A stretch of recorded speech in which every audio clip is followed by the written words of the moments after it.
Hare Krishna dear devotees, please accept my humble obeisances. सभी को गणेश चतुर्थी में हार्दिक स्वागत है। तो भाद्रपद महीना की जो शुक्ल चतुर्थी है ये बहुत पावन तिथि है। गणेश पुराण में भी बताया गया है उस दिन कृपा सागर महादेव और पार्वती जी के पुत्र गणेश जी का आविर्भाव तिथि है। शास्त्र से हमें पता चलता है कि जो राम, वराह, नृसिंहदेव ये सभी विष्णु तत्व हैं और इंद्र, चंद्र, वरुण, गणेश, सरस्वती, काली श्री कृष्ण के द्वारा इस भौतिक संसार को सुचारू रूप से चलने हेतु सेवा दिया गया है। तो जीवन की सभी विघ्नों को दूर करने की वरदान दी गई है गणेश जी को। तो गणेश जी हैं भगवान नृसिंहदेव का महान भक्त है और वे अत्यंत प्रिय भी है। तो उन्होंने इसी के कारण जो भी कोई गणेश जी को पूजा करेंगे जीवन का सारा विघ्न दूर हो जाएगा। जैसे उनकी शरीर विशाल है उनकी बुद्धि भी विशाल है, उसी तरह तो गणेश जी ने ही महाभारत लिखा है। तो श्रील व्यासदेव जब यमुना के किनारे सरस्वती नदी के किनारे बद्रिका आश्रम में चिंतन कर रहे थे, मनन कर रहे थे कि हम महाभारत रचना करेंगे और जिनमें धर्म, अर्थ, काम, मोक्ष और भक्ति भी हो। तो तभी उन्होंने जाके गणेश जी को प्रस्ताव दिया था, आपको लिखना है। तो गणेश जी ने तुरंत बोला हाँ, लेकिन एक शर्त पर हम ये सेवा करेंगे, अगर आप बीच में ही आप रुक गए, अगर मैंने अपना कलम रख दिया है तो मैं कलम को फिर से नहीं उठाऊंगा।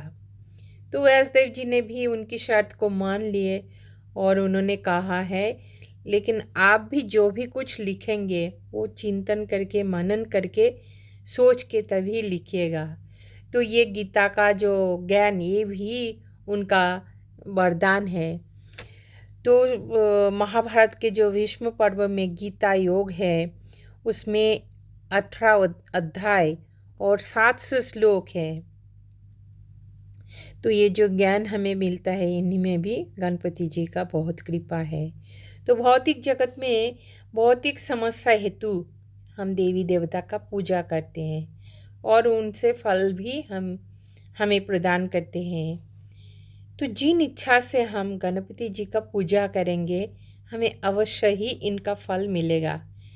अभी प्रश्न उठता है कि हमें गणपति जी से क्या मांगना चाहिए।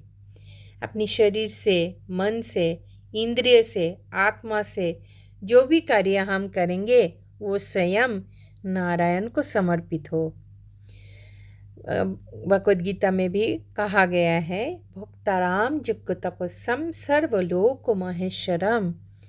तो सभी यज्ञ की भोक्ता है परम पुरुष भगवान आदि पुरुष गोविंदा। तो इस प्रकार हम मूर्ख हैं, हमारे लिए क्या अच्छा है क्या नहीं हम नहीं जानते हैं।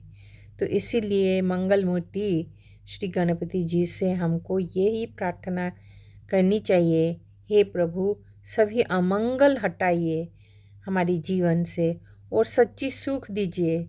वो देंगे सच्चा सुख क्या है और ये ज्ञान भी हमें प्रदान कीजिए।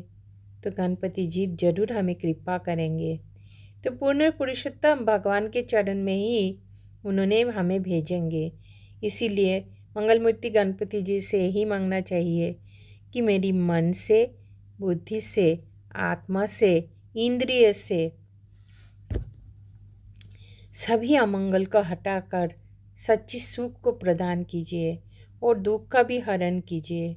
और ये दुख को कैसे हरण किया जाए उसी बुद्धि को भी आप प्रदान कीजिए। तो गणपति जी हमें ज़रूर देंगे और उनको ये शक्ति है।